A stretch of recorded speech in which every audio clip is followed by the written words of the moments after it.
பிஸ்மில்லாஹிர் ரஹ்மானிர் ரஹீம்.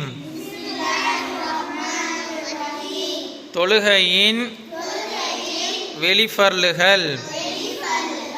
தொழுகையின் வெளிஃபர்லுகள் 7. 1.